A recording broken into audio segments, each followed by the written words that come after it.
Nós estamos fazendo uma exposição no livro de Apocalipse. Nós iniciamos já há 4 domingos atrás, hoje é a nossa 5ª exposição no livro do Apocalipse.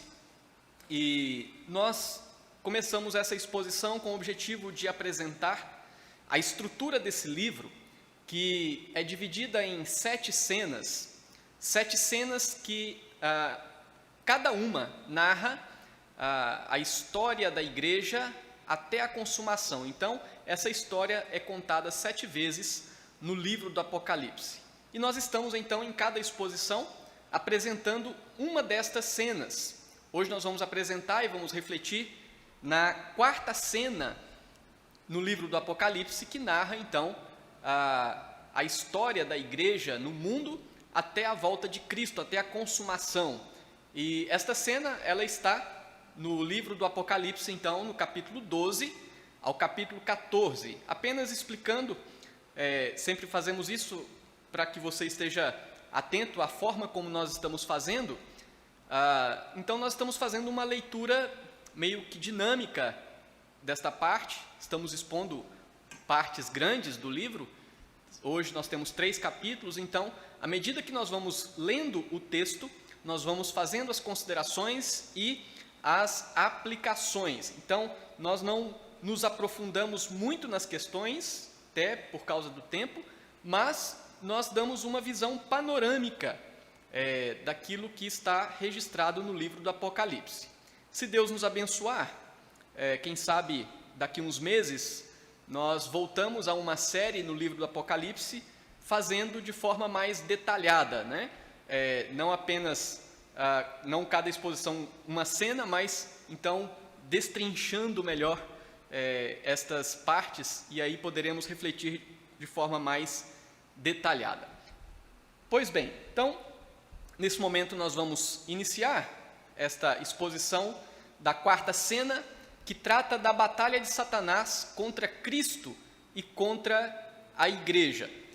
Relembrando algumas questões importantes, os acontecimentos relatados no livro do Apocalipse já estão em vigor desde o início dos últimos dias que tem vigor a partir da morte, da ressurreição e ascensão de Cristo.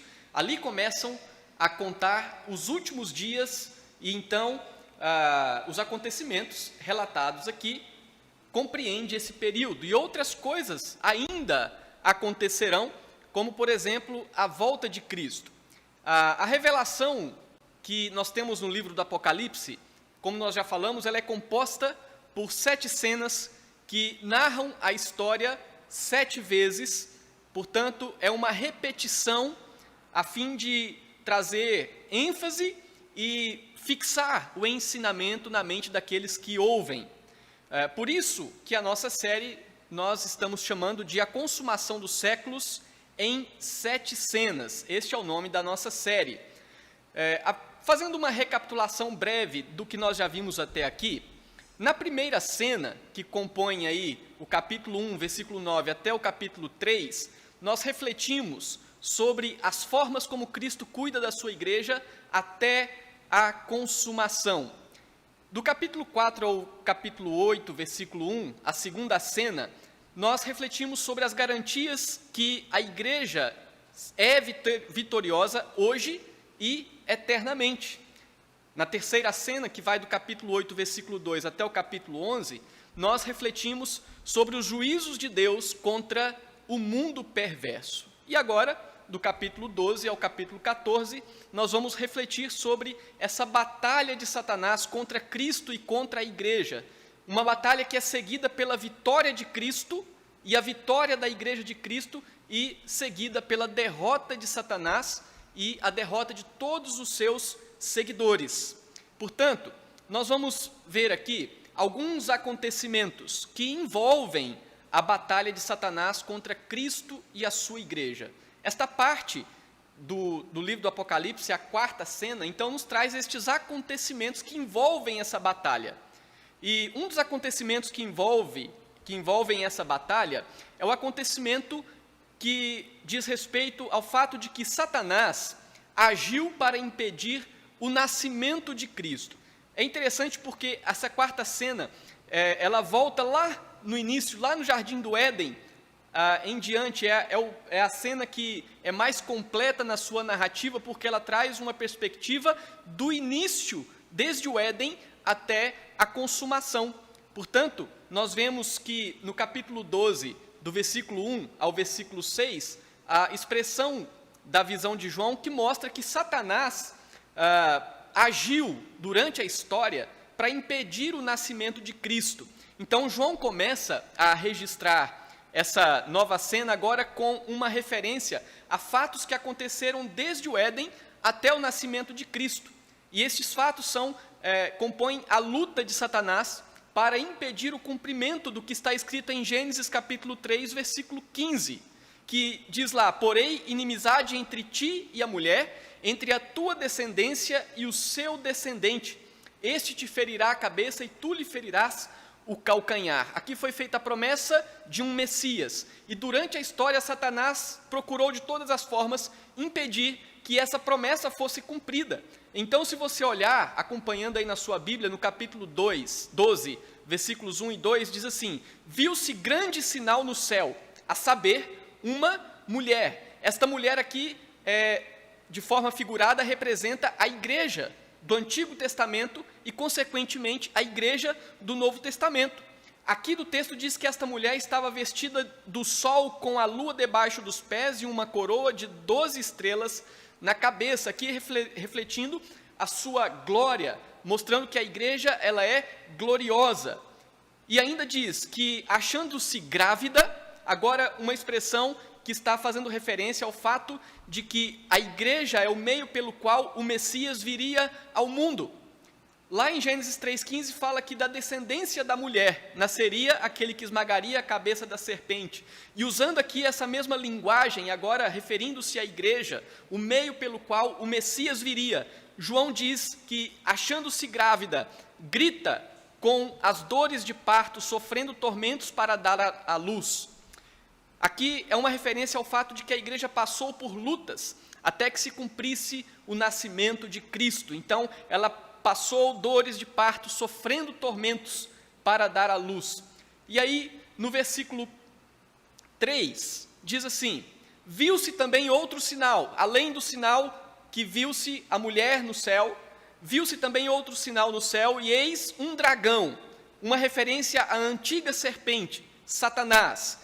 E como que se qualifica esta imagem que João viu? Ele é grande e vermelho, vermelho que representa a cor da guerra. E ele tinha 7 cabeças e 10 chifres. No capítulo 17, 9 e 10 de Apocalipse, diz que as 7 cabeças e os 10 chifres representam os governos terrenos por meio dos quais Satanás exerce o seu poder. E continua dizendo, nas cabeças, 7 diademas, ou seja, 7 coroas, que representam a sua realeza sobre os seus súditos. Satanás reina, não sobre todas as coisas, mas ele reina sobre os seus súditos, por isso, então, na sua cabeça, 7 coroas. Diz ainda, a sua cauda arrastava a terça parte das estrelas do céu. Aqui uma referência aos anjos que caíram com Satanás na sua rebelião. A maior parte, portanto, permaneceu fiel a Deus. Aqui diz que a terça parte foi arrastada por ele, na figura da sua cauda que arrasta a terça parte das estrelas do céu. E aí diz que essas estrelas, as quais lançou para a terra. Então, no versículo 4, diz assim, e o dragão se deteve, aqui uma figura de alguém que está resoluto, ele se deteve em frente da mulher, que representa a igreja, e que estava para dar à luz, ou seja, através da qual estava para vir o Messias, a fim de lhe devorar o filho quando nascesse. E aqui então é uma referência às tentativas de Satanás de impedir o nascimento do Messias. Na história nós vemos, por exemplo, que Caim matou Abel. Abel era a esperança de que, pela sua linhagem, se cumprisse essa promessa. Faraó manda matar os meninos no período da escravidão do povo no Egito. Então, se a promessa dizia que da descendência da mulher viria um homem, um menino que seria o Messias, agora parece que se perde as esperanças, porque ele mandou matar todos os meninos. Quando Jesus nasceu, Herodes também mandou matar todos os meninos. E nessas coisas nós vemos a forma de Satanás procurar impedir o cumprimento dessa promessa. E aí no versículo 5 do capítulo 12 diz: nasceu-lhe, pois, um filho varão, que há de reger todas as nações com cetro de ferro, e o seu filho foi arrebatado para Deus até o seu trono. Então, meus queridos irmãos, nós vemos que apesar da perseguição, Cristo nasceu, Cristo morreu, Cristo ressuscitou e foi glorificado junto ao Pai. É o que diz aí, que ele nasceu e foi arrebatado para Deus. Ou seja, ele morreu, ressuscitou e então ele foi assunto a Deus e foi glorificado junto ao Pai. Lá no Salmo, capítulo 2, versículo 9, descreve o reinado de Davi diante dos seus inimigos, inimigos do reino estabelecido por Deus, e essa descrição apontava para Cristo. Diz lá: com vara de ferro as regerás e as despedaçarás como um vaso de oleiro. O fato é que Cristo ama os seus servos, mas a sua ira é derramada sobre os seus inimigos. Então, no capítulo 12, versículo 6, diz que a mulher, porém, fugiu para o deserto que representa um lugar de lutas, período de perseguição. E aí diz que ela fugiu para o deserto, onde lhe havia Deus preparado lugar para que nele a sustentem durante 1260 dias. É importante entendermos algumas referências que nós já fizemos aqui, já vimos nos textos anteriores, que 1260 dias, 42 meses, e também a expressão 3 anos e meio, e bem como a expressão 1000 anos, todas estas referências de tempo dizem respeito ao mesmo período, ou seja, é o período desde a ascensão de Cristo até a sua volta. E nesse período, então, a igreja está no deserto sendo sustentada por Deus. Diz aqui que a mulher fugiu para o deserto, onde ela está sendo sustentada por Deus durante 1260 dias, ou seja, até a volta de Cristo. Quero pensar em duas aplicações dessa primeira parte. Primeiro, que assim como Satanás não conseguiu impedir o nascimento do Messias, embora ele tenha tentado durante a história, ele não conseguirá impedir qualquer outro plano de Deus. Cristo venceu a Satanás. Segunda aplicação importante é que, como servos de Deus, encaremos as lutas desta vida como as limitações do deserto, mas nos alegremos no fato de que Deus está sustentando sua vida até a consumação dos séculos. Então, nós vemos que, dentre os acontecimentos que envolvem a batalha de Satanás contra Cristo e a sua igreja, Satanás tentou impedir o nascimento de Cristo, mas ele foi vencido. Outro acontecimento que nós vemos, que está relacionado à batalha de Satanás contra Cristo e a sua igreja, nós vamos ver do capítulo 12, então, do versículo 7 ao versículo 12, e vamos ver que com a ressurreição e a ascensão de Cristo, como diz lá, ele foi arrebatado para junto do Pai, Satanás é expulso do céu. Aqui nós vemos a visão ampliada do que já foi visto no capítulo 12, versículo 5, que diz: nasceu-lhe, pois, um filho varão, que há de reger todas as nações com cetro de ferro, e o seu filho foi arrebatado para Deus até ao seu trono. Essa visão vai ser ampliada agora, nesta parte que mostra que, quando isso aconteceu, Satanás e os seus anjos foram expulsos do céu. Ou seja, capítulo 12, do versículo 7 ao 9, diz assim: houve peleja no céu, Miguel e os seus anjos pelejaram contra o dragão. Também pelejaram o dragão e os seus anjos, todavia não prevaleceram. Nem mais se achou no céu o lugar deles, e foi expulso o grande dragão, a antiga serpente, que se chama Diabo, e Satanás, o sedutor de todo o mundo. Sim, foi atirado para a terra, e com ele os seus anjos. Satanás e os anjos caídos ainda tinham acesso a Deus no céu. Contudo, Cristo morreu, Cristo ressuscitou e sentou-se à destra do Pai, de forma que Satanás e os seus anjos foram expulsos. Eles foram presos por 1000 anos, nós vimos isso na mensagem anterior, como registrado em Apocalipse 20, que diz: então vi descer do céu um anjo, tinha na mão a chave do abismo e uma grande corrente. Ele segurou o dragão, a antiga serpente, que é o diabo, Satanás, e o prendeu por 1000 anos, ou o mesmo que 1260 dias, ou o mesmo que 3 anos e meio. E Colossenses 2,15 diz: e despojando os principados e as potestades, publicamente os expôs ao desprezo, triunfando deles na cruz. Portanto, quando Cristo volta para a destra do Pai, Satanás, que ainda tinha acesso à presença de Deus no céu, foi expulso e foi preso juntamente com os seus anjos. E agora então, diante disso, no capítulo 12, versículo 10, diz que o céu se alegra com a expulsão de Satanás.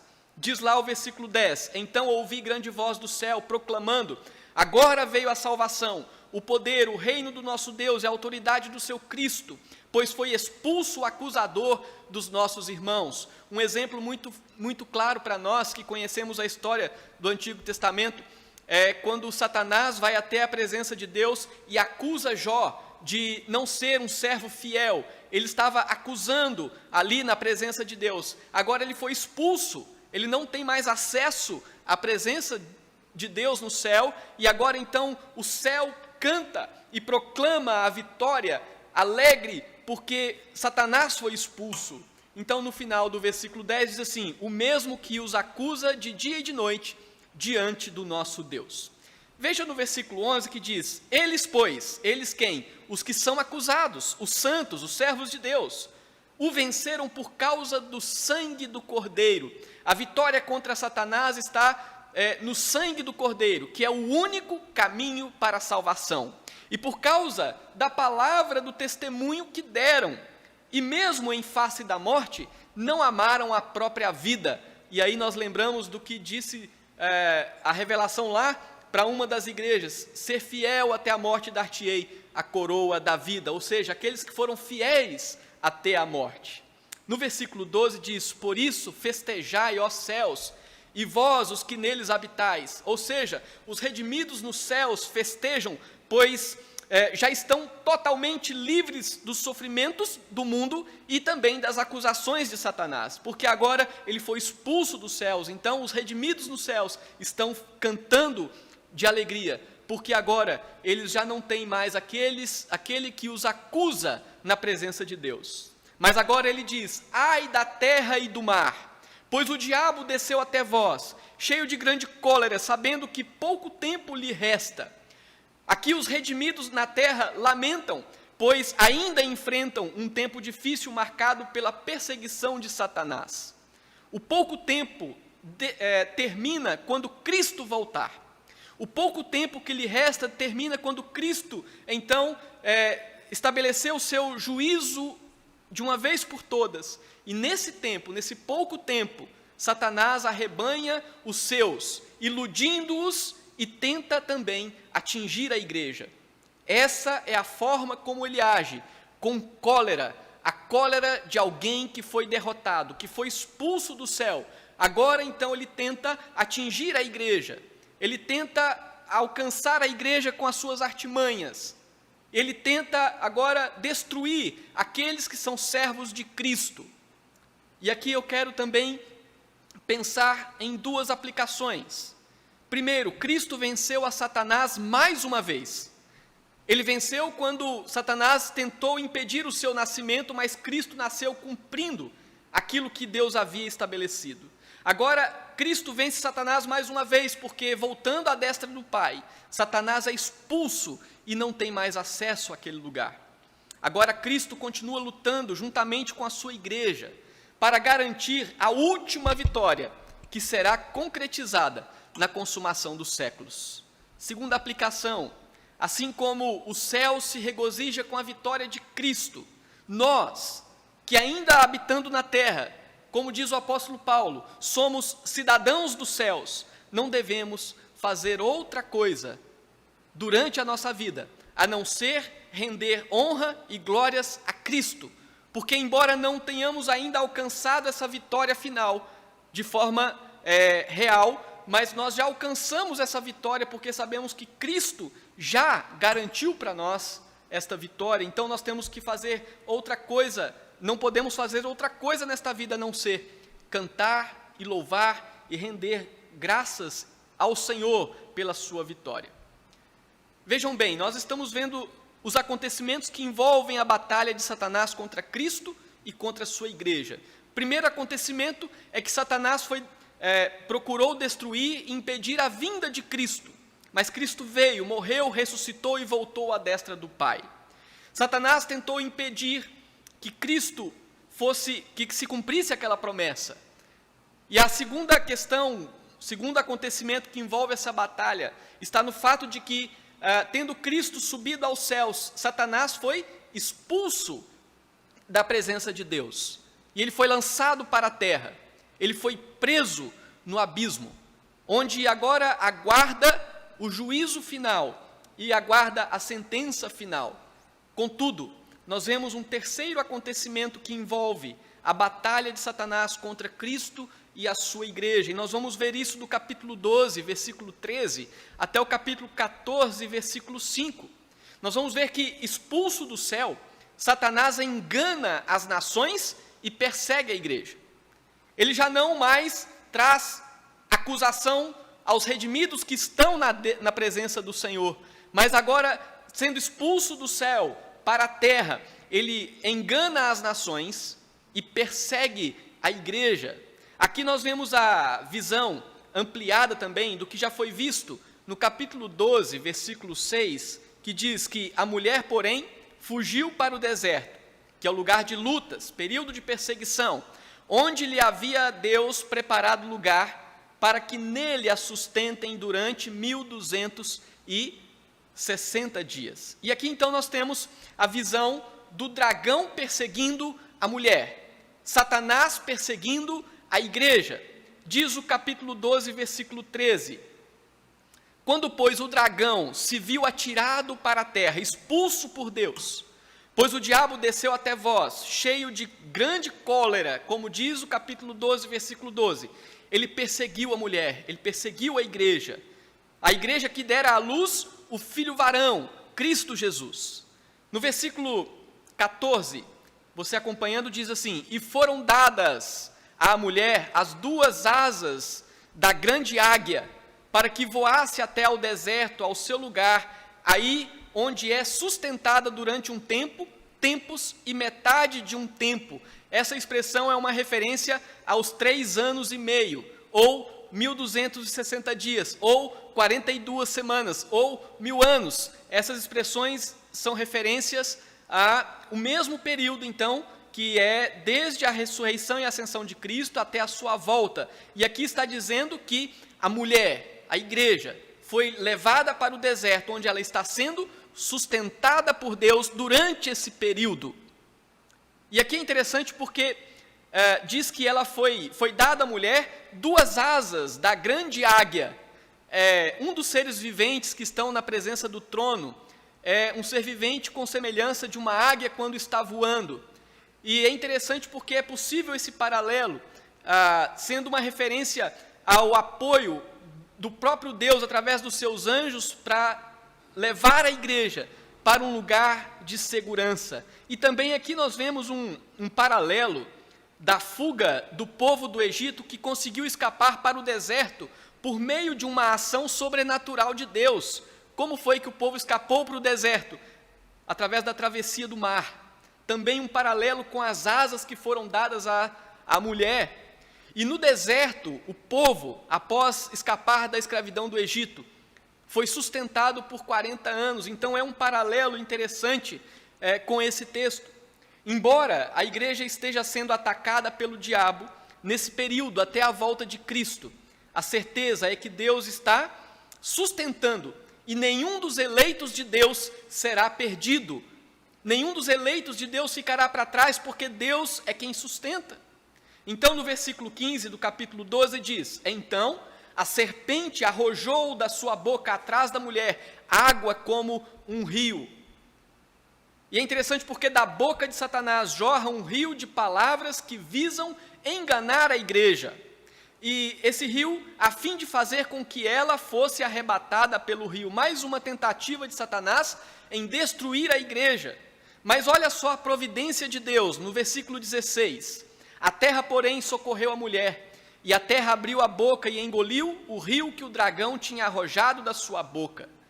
Satanás é derrotado, pois pela providência de Deus, a verdade prevalece na terra, de forma que a igreja não é atingida. E aí no versículo 17 diz o seguinte: irou-se o dragão contra a mulher, e foi pelejar com os restantes da sua descendência. Os cristãos do Novo Testamento são as descendências desta mulher, que é uma referência ao povo de Israel, do qual veio Cristo. Então, tendo o dragão se irado, porque não conseguiu atingir, não conseguiu destruir, agora ele ataca a sua descendência, os cristãos do Novo Testamento, o Israel de Deus. E aqui define quem são estes. São os que guardam os mandamentos de Deus e têm o testemunho de Jesus, e se pôs em pé sobre a areia do mar. Então, o dragão, depois de tentar destruir a igreja, mais uma vez ser derrotado, porque Deus impediu pela sua providência, agora ele se coloca sobre a areia do mar. E nessa posição, Satanás, segundo a visão de João, conclama duas figuras para serem os seus instrumentos contra a igreja, que é a besta que emerge do mar e a besta que emerge da terra. Lembrando que Satanás está preso. Ele não consegue agir diretamente contra a igreja. Ele age através dos seus emissários. E aqui as duas bestas que são representadas são emissários do dragão, através das quais ele está agindo contra a igreja.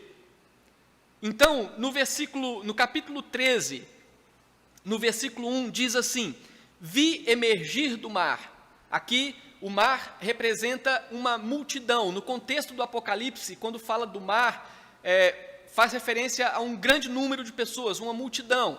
E desta multidão surge uma besta, que é aqui a representação dos governos, dos impérios, dos reis, dos presidentes, dos representantes dos povos. E aqui descreve como que era essa besta que emergiu do mar. Tinha 10 chifres, representando o seu poder, e tinha 7 cabeças, aqui representando as multiformas de sua manifestação. E sobre os seus chifres, 10 diademas, que são as coroas, que indicam seu poder, a sua autoridade. E sobre as cabeças, nomes de blasfêmia. Esses nomes de blasfêmia representam as formas como os governos humanos zombam de Cristo no decorrer da história. Citando algumas questões de governos humanos que representam esta besta que emerge do mar e que no decorrer da história tem blasfemado contra o reino de Deus. Por exemplo, o slogan do Império Romano em relação ao imperador era que ele é o Senhor e ele é Deus. Um exemplo muito próximo de nós, um ex-presidente do Brasil blasfemou certa vez dizendo: se eu pudesse destacar uma imagem das facadas que eu tomei, eu pudesse tirar a camisa, o meu corpo estava mais estralhaçado do que o corpo de Jesus Cristo. Uma blasfêmia contra o Santo Cristo Salvador. Meus irmãos, nenhuma ideologia humana deve ser idolatrada. Toda ideologia deve ser confrontada com os valores bíblicos. Contudo, historicamente, a ideologia esquerdista, marxista, socialista, comunista, tem sido usada por governos humanos para destruir os valores cristãos, como, por exemplo, uma ideologia que é a favor do aborto, uso de drogas, é a favor da destruição da família, é a favor da perseguição da igreja. E é triste ver cristãos iludidos com tal ideologia.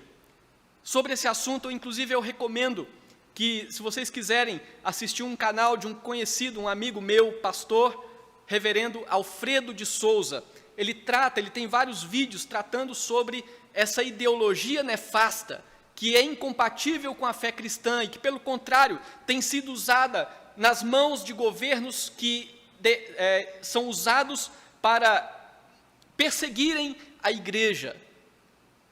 E é importante que nós estejamos atentos, porque a revelação de João diz que essa besta que emerge do mar, ela está relacionada aos sistemas de governo que blasfemam contra Deus, e nós temos visto isso no decorrer da história.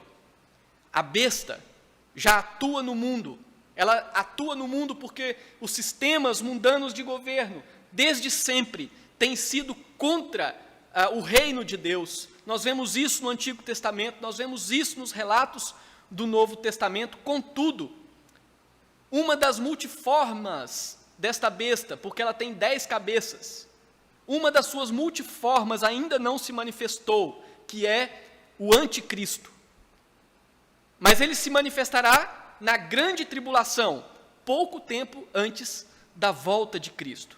Nas exposições mais à frente, isso será tratado com mais detalhes. No capítulo 13, versículo 2, diz que a besta que vi era semelhante a leopardo, ou seja, uma referência à sua capacidade de vigiar e atacar com velocidade, com pés de urso, uma capacidade de despedaçar suas vítimas com as suas patas, e boca como de leão, um poder selvagem para devorar. E diz o texto: e deu-lhe o dragão o seu poder, o seu trono, a grande autoridade, até porque o dragão está preso, então ele age através do seu emissário, a besta que emerge do mar. Sistemas de governo, sistemas que se colocam contrários aos valores do reino de Deus no decorrer da história. Embora existam governantes tementes a Deus, o sistema de governo humano é usado por Satanás para zombar de Cristo e para perseguir a igreja. Mesmo onde o Estado é laico, a igreja ela é suportada, ela não é aceita. No próprio país onde nós vivemos, nós vemos esta realidade. Nosso país é um Estado laico, não existe uma religião oficial, mas a igreja cristã é suportada, ela não é aceita. Nós temos visto grandes manifestações que trazem a zombaria em relação a Cristo, zombaria em relação às coisas de Deus. Então nós não podemos nos iludir, a igreja é perseguida. No capítulo 13, versículo 3, diz: então vi uma de suas cabeças como golpeada de morte. Aqui, uma das cabeças da besta. Uma das cabeças da besta é a representação do próprio Satanás, e a sua cabeça foi golpeada de morte. Gênesis 3,15 diz que o descendente da mulher esmagaria a cabeça da serpente, e esta lhe feriria o calcanhar. Então, uma das cabeças da besta estava golpeada de morte, mas essa ferida mortal foi curada. É interessante porque aqui nós temos uma imitação da ressurreição de Cristo. Contudo, Satanás foi ferido e se curou. Cristo morreu e ressuscitou. E diz o final do versículo 3 do capítulo 13: e toda a terra se maravilhou, seguindo a besta. E aí, como que aconteceu isso? Primeiro, e adoraram o dragão porque deu a sua autoridade à besta. E segundo, também adoraram a besta, dizendo: quem é semelhante à besta? Quem pode pelejar contra ela? O que nós vemos é que as ações de Satanás, através da besta, através dos governos, são louvadas pelas pessoas. Capítulo 13, versículo 5 diz: foi-lhe dada uma boca que proferia arrogâncias e blasfêmias, e autoridade para agir 42 meses. Essa besta tem autoridade para agir durante o período que vai da ressurreição de Cristo até a volta de Cristo. E ainda, na continuação, diz: e abriu a boca em blasfêmias contra Deus, para lhe difamar o nome e difamar o tabernáculo, a saber, os que habitam no céu. Foi-lhe dado também que pelejasse contra os santos e os vencesse. Aqui nós temos então o início de um período antes da volta de Cristo, já no final desse período de 42 meses, ou no final do milênio, quando foi dado o poder para que ela pelejasse contra a igreja e vencesse a igreja. Aqui então começa o que é chamado de a grande tribulação. Um período curto, é um período que, por exemplo, quando a Bíblia faz uma comparação entre os 3 anos e meio, que vai da ressurreição até a volta de Cristo, diz que esse período será um período de 3 dias e meio. Então, na proporção, é um período curtíssimo, um período muito rápido, em que a igreja certamente terá que passar, quem estiver vivo aqui, por esta grande tribulação. Mas diz o texto que no capítulo 11 de Apocalipse, no capítulo 7 e 11, quanto a este momento, diz assim: quando tiverem então concluído o testemunho que devem dar, falando da igreja, das 2 testemunhas, quando terminarem de pregar o evangelho, quando os eleitos tiverem ouvido o evangelho e tiverem sido salvos, diz assim: a besta que surge do abismo pelejará contra elas e as vencerá e as matará. Mas depois de 3 dias e meio, período curto, o Espírito de vida vindo da parte de Deus neles penetrou e eles se ergueram sobre os pés. Uma referência à ressurreição depois desse período turbulento. Capítulo 13, versículo 7, diz assim: deu-se-lhe ainda autoridade sobre cada tribo, povo, língua e nação, ou seja, autoridade sobre os ímpios para os atormentar e matar. Não sei quantos vão se lembrar, no capítulo 9, do versículo 1 ao 21, fala que quando o dragão abriu as portas do abismo, ali então ele saiu para atacar os que não tinham a marca de Deus. Eles saíram para atacar aqueles que não eram selados por Deus, e aí então é o que diz essa referência também, neste período de grande tribulação. Deu-se-lhe autoridade sobre cada tribo, povo, língua e nação. E também o texto no versículo 9 continua: e adorá-la-ão todos os que habitam sobre a terra, aqueles cujos nomes não foram escritos no livro da vida, do Cordeiro que foi morto desde a fundação do mundo. Somente aqueles que não estão marcados por Deus adoram a besta, e servem a besta, e fazem a vontade de Satanás. E aí nós temos uma advertência, versículo 9: se alguém tem ouvidos, ouça. Se alguém leva para o cativeiro vai. Se alguém matar a espada, necessário é que seja morto a espada. Aqui está a perseverança e a fidelidade dos santos, versículo 10. Isso significa que o cristão é chamado para ter paciência no dia da perseguição, para entender que necessário será que não todos, mas muitos sejam presos, muitos sejam mortos à espada, mas devem perseverar. E aí então nós temos a figura da outra besta, a besta que emerge da terra. Aqui uma referência ao falso profeta. Embora, assim como a besta que emerge do mar esteja já atuando, contudo há uma das suas manifestações que será presente nos dias finais. Também esta besta há de se manifestar de forma plena nestes dias finais. O espírito do anticristo, o espírito do falso profeta já está presente e atuando no meio do mundo, mas a sua manifestação plena será nestes últimos dias finais. Então a besta que emerge da terra, aqui no capítulo 13, versículo 11, diz: vi ainda outra besta emergir da terra, e aqui emerge da terra em contraste com o céu, ou seja, os interesses dela são contrários aos interesses do céu, são interesses mundanos. Qual é a qualificação desta besta que emerge da terra? Possuía 2 chifres, que é uma referência à suficiência quanto a espalhar mentira. E aí, levem atenção ao que diz aqui: parecendo cordeiro, uma imitação de Cristo, mas falava como dragão, enganador. Segundo, exerce toda a autoridade da primeira besta na sua presença.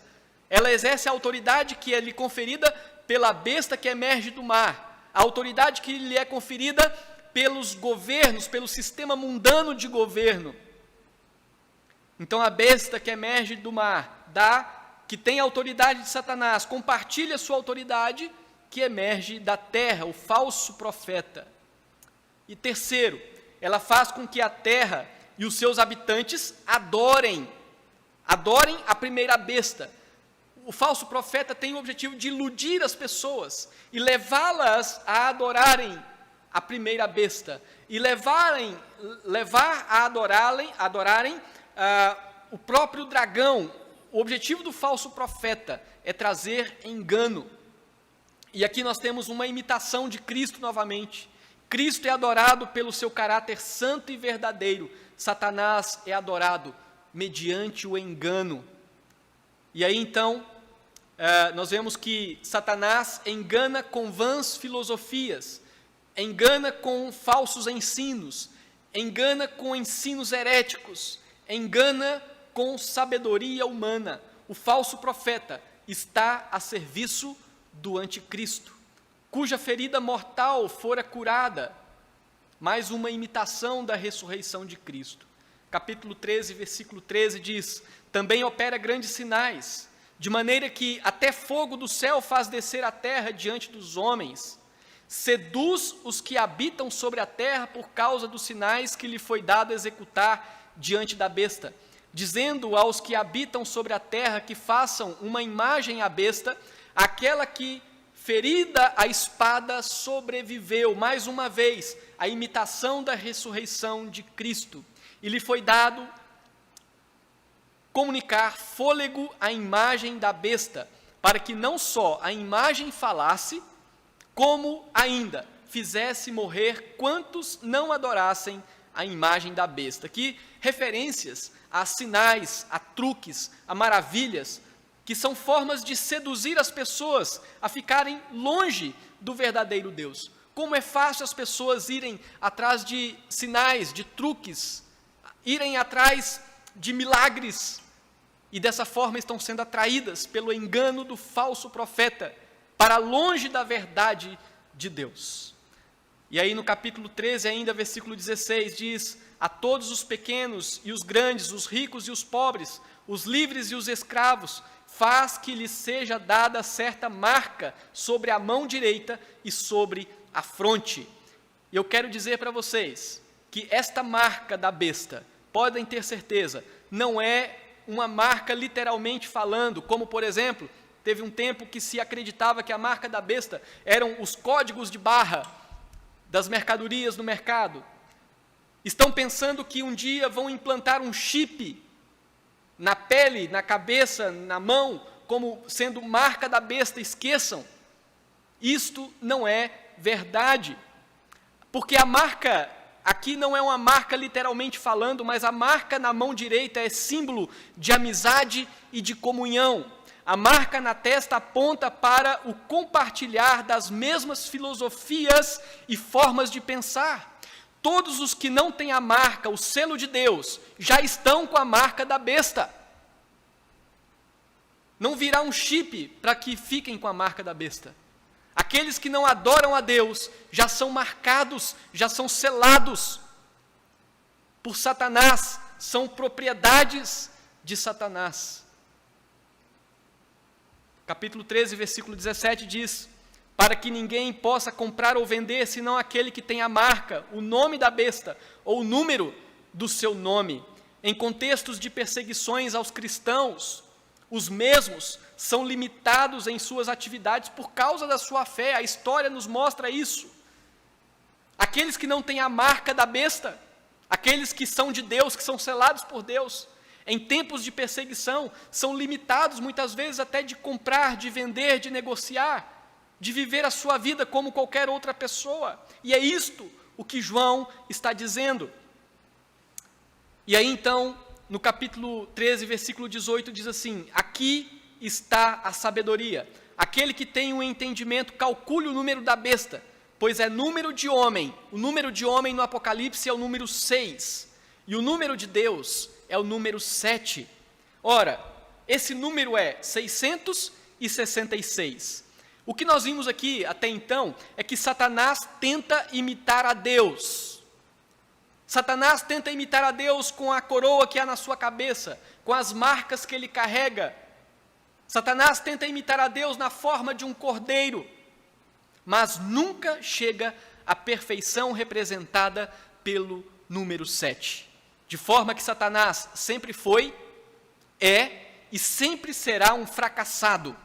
Então, 666 significa fracasso, fracasso, fracasso e eternamente fracasso.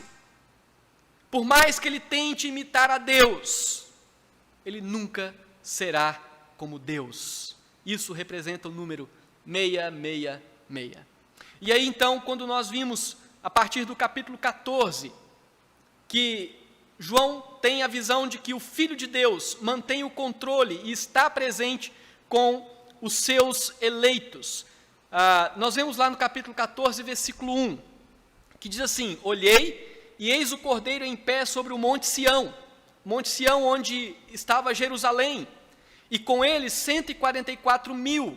Em outra exposição anterior, nós vimos que o número 144.000 representa o número fechado dos eleitos de Deus. São todos os que foram eleitos. Então diz que João viu o Cordeiro, Cristo Jesus, em pé sobre o Monte Sião, e com ele, ao redor do Cordeiro, estavam os 144.000, tendo na fronte escrito o seu nome e o nome do seu pai. Olha que diferença. Os que são de Satanás são marcados por Satanás, mas os que são eleitos de Deus têm na sua fronte o nome de Cristo, são marcados por Cristo, levam a marca de Deus, o selo de Deus. Então essa imagem é compatível com a visão do Cristo glorificado, registrado lá no capítulo 1, versículos 12 e 13, que diz assim: voltei-me para ver quem falava comigo, e voltado, vi 7 candeeiros de ouro, e no meio dos candeeiros, um semelhante ao Filho do Homem, o Cristo cuidando da sua igreja. Enquanto Satanás, através das bestas, trabalham para enganar e destruir a igreja, Cristo está no governo do mundo. O Monte Sião é símbolo do local onde Deus está presente e onde Ele reina. No capítulo 2 dos Salmos, diz assim: os reis da terra se levantam e os príncipes conspiram contra o Senhor e contra o seu ungido, dizendo: rompamos os seus laços e sacudamos de nós as suas algemas. Eu, porém, constituí o meu rei sobre o meu monte Sião, com vara de ferro as regerás, e as despedaçarás como um vaso de oleiro. Então a ideia, a imagem aqui é de que Cristo governa e no momento certo tirará todo o poder das mãos de Satanás. Enquanto Satanás está aí perseguindo a igreja, Cristo está no governo. Ele está cuidando da sua igreja. Os seus eleitos estão rodeando a Cristo aí de uma forma figurada. Então, diz no capítulo 14, versículo 2, ouvi uma voz do céu como de muitas águas, como voz de grande trovão, uma voz forte. Também a voz que ouvi era como de arpistas, quando tangem a sua harpa. Então, uma voz forte, mas ao mesmo tempo uma voz suave. E esta voz, diz aí, entoava um novo cântico diante do trono, diante dos 4 seres viventes e dos anciãos. E ninguém pôde aprender o cântico, senão os 144.000 que foram comprados da terra. A ideia de que somente os eleitos de Deus podem louvar e podem engrandecer a Deus. E aqui então nós temos as características dos santos servos de Deus redimidos. Capítulo 14, versículo 4. São estes os que não se maculam com mulheres, porque são castos, uma referência a uma vida de santidade. São eles os seguidores do Cordeiro por onde quer que vá. Como diz Jesus, aquele que quer vir após mim, a si mesmo se neguem, tomem a sua cruz e sigam-me. São os que foram redimidos, ou seja, foram salvos dentre os homens, primícias para Deus e para o Cordeiro. Ou seja, o total de salvos são oferecidos por Cristo à presença do Pai. E não se achou mentira na sua boca. não têm mácula, são irrepreensíveis. Nós terminamos essa parte com 3 aplicações. Primeiro, não podemos fazer desse mundo a nossa pátria. Aqui nós podemos usufruir das misericórdias de Deus, mas aqui nós somos peregrinos. Aqui nós estamos como igreja no deserto. Estamos sendo sustentados por Deus, mas nós estamos no deserto. Segundo, como cristãos, nós temos contra nós Satanás. Nós temos contra nós a besta que emerge do mar, ou seja, os sistemas de governos mundanos que são contra Deus e que blasfemam contra Deus. Nós temos contra nós a besta da terra, que na pessoa do falso profeta pretende induzir a adoração de Satanás. E terceiro, devemos nos consolar em saber que, apesar de todo o poder maléfico de Satanás, Cristo governa com cetro de ferro. Ele cuida dos seus eleitos e, no tempo certo, dará fim ao governo de Satanás. Então, nós estamos refletindo sobre os acontecimentos que envolvem a batalha de Satanás contra Cristo e contra a sua igreja. E aí, então, no capítulo 14, do versículo 6 ao versículo 20, nós vemos aqui o último destes acontecimentos, que envolvem essa batalha de Satanás contra Cristo e contra a sua igreja. E o último destes acontecimentos é que a consumação é anunciada e o juízo de Deus é, de uma vez por todas, executado. Então vejamos aqui, tendo passado todo o tempo necessário, ou seja, tendo passado os 42 meses, tendo passado os 1.260 dias, ou tendo passado os 3 anos e meio, ou tendo passado os 1000 anos, tendo passado esse tempo, enfim, a consumação chegou e é anunciada. E ela é anunciada pela voz de 4 anjos, como diz aí no capítulo 14, versículo 6. Vi outro anjo voando pelo meio do céu, como aquela águia que nós vimos no texto anterior que dizia, ai, ai, ai. E esse anjo, tendo um evangelho eterno para pregar aos que se assentam sobre a terra, e a cada nação, e tribo, e língua, e povo. Aqui uma referência a um anúncio geral, a todos e em todos os lugares, dizendo em grande voz, temei a Deus e dai-lhe glória, pois é chegada a hora do seu juízo. E adorai aquele que fez o céu, e a terra, e o mar, e as fontes nas águas. Apocalipse capítulo 11, versículo 13, quando fala do juízo que chegou, diz assim, todos darão glória ao Senhor no dia do juízo. Naquela hora, houve grande terremoto, ruiu a 10ª parte da cidade, e morreram neste terremoto 7.000 pessoas, ao passo que as outras ficaram sobremodo aterrorizadas e deram glória ao Deus do céu. Então, quando o juízo chegar, os ímpios darão glória a Deus, contudo, não mais tendo como arrependerem-se dos seus pecados. A segunda voz, que anuncia a chegada do juízo, está no versículo 8. Então, diz aí que seguiu-se outro anjo, o segundo, dizendo, caiu a grande Babilônia, ou seja, caiu o sistema mundano que é imoral, o sistema mundano que é anticristão, o sistema dominado por Satanás e pelas bestas, está dizendo, caiu a grande Babilônia, que tem dado a beber a todas as nações do vinho da fúria da sua prostituição. Aqui a ideia de que as nações se conduzem obedecendo o sistema pecaminoso do mundo, e por causa disto, recebem a ira de Deus como consequência. E aí então nós vemos a terceira voz, capítulo 14, versículo 9, que diz, seguiu-se a estes outro anjo, o terceiro, em grande voz, se alguém adora a besta e a sua imagem, e recebe a sua marca na fronte ou sobre a mão.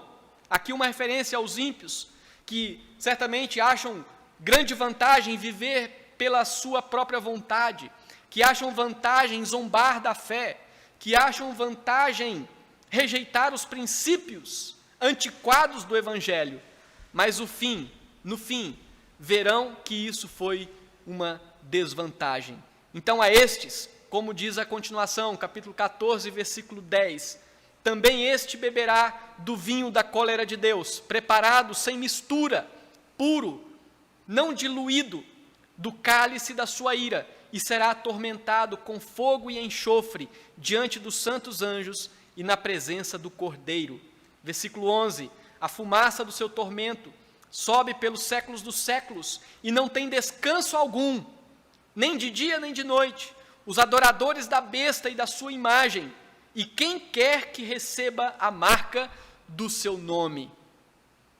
Versículo 12, aqui está a perseverança dos santos, os que guardam os mandamentos de Deus e a fé em Jesus. Então, os santos que foram zombados, que foram perseguidos, que foram ridicularizados, que foram mortos por causa da sua fé em Cristo, no último dia, verão que tudo isso valeu a pena.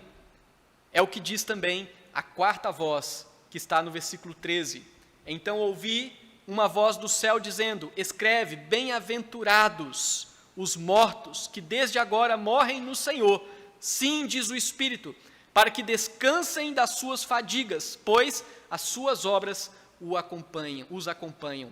Então, ao contrário dos ímpios, que sofrerão eternamente, aqui está dizendo que os servos de Deus terão um descanso eterno. E aí, o capítulo 14 termina com duas figuras que retratam, no dia do juízo final, a forma como os servos de Deus e os ímpios serão recolhidos, uns para a vida eterna e os outros para a condenação eterna. E a primeira imagem que nós temos é da ceifa.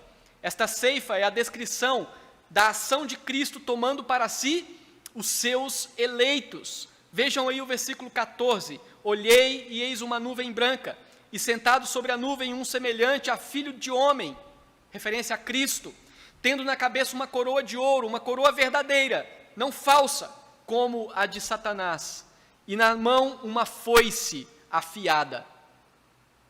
E aí, versículo 15 diz: outro anjo saiu do santuário gritando em grande voz para aquele que se achava sentado sobre a nuvem. Ele foi até Cristo, e ele disse: toma a tua foice e ceifa, pois chegou a hora de ceifar, visto que a seara da terra já amadureceu. Chegou o dia, chegou a hora, os eleitos foram todos alcançados pelo Evangelho.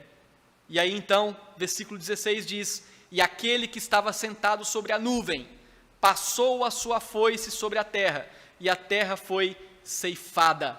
É importante vermos que o próprio Cristo há de fazer a colheita dos seus eleitos. Agora temos a outra figura, a figura da colheita dos ímpios sobre a terra, que é a figura de uma vindima. Aqui a descrição da colheita das uvas revela a ação de Cristo recolhendo os ímpios para a condenação eterna.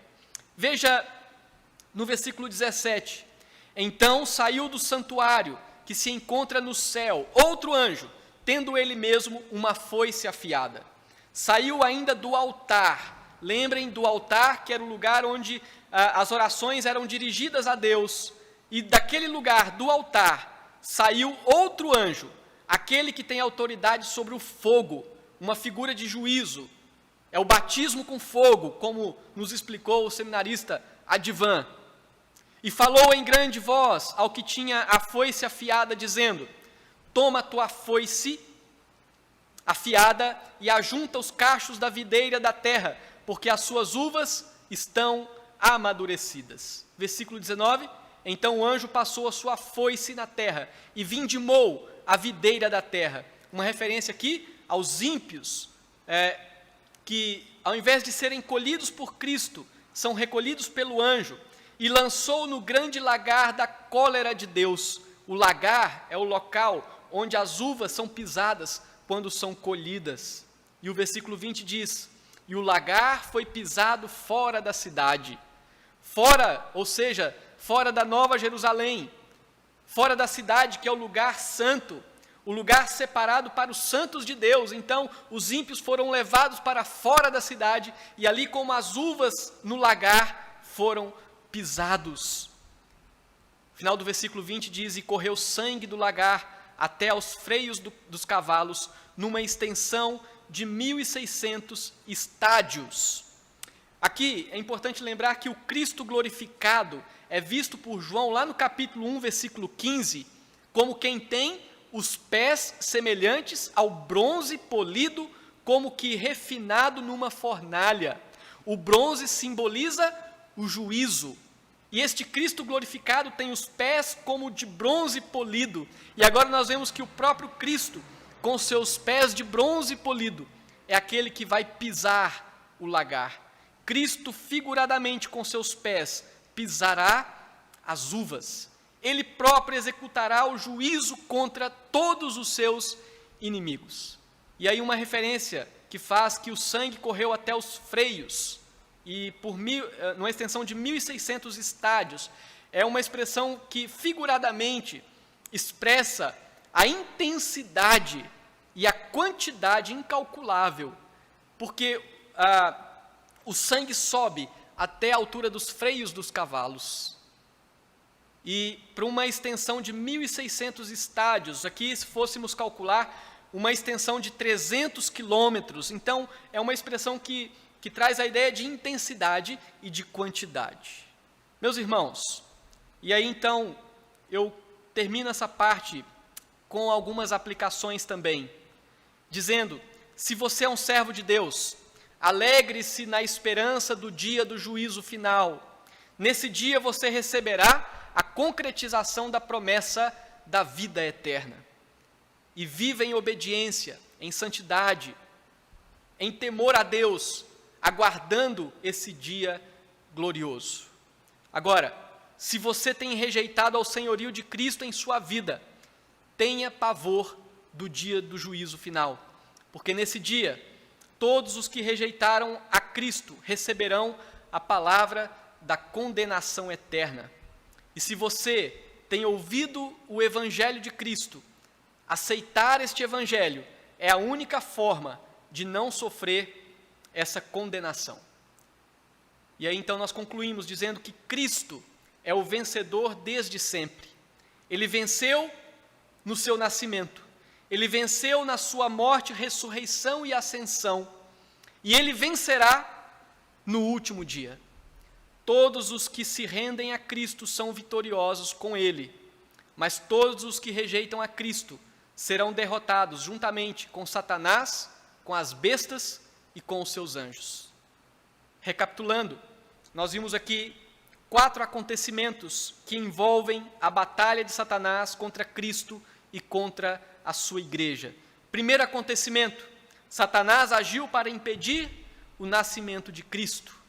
Segundo acontecimento, com a ressurreição e ascensão de Cristo, Satanás foi expulso do céu e foi preso por 1000 anos, preso por um período até a volta de Cristo. Expulso do céu e preso, Satanás engana as nações e persegue a igreja através das bestas, através dos seus comissionados que agem para perseguirem a igreja.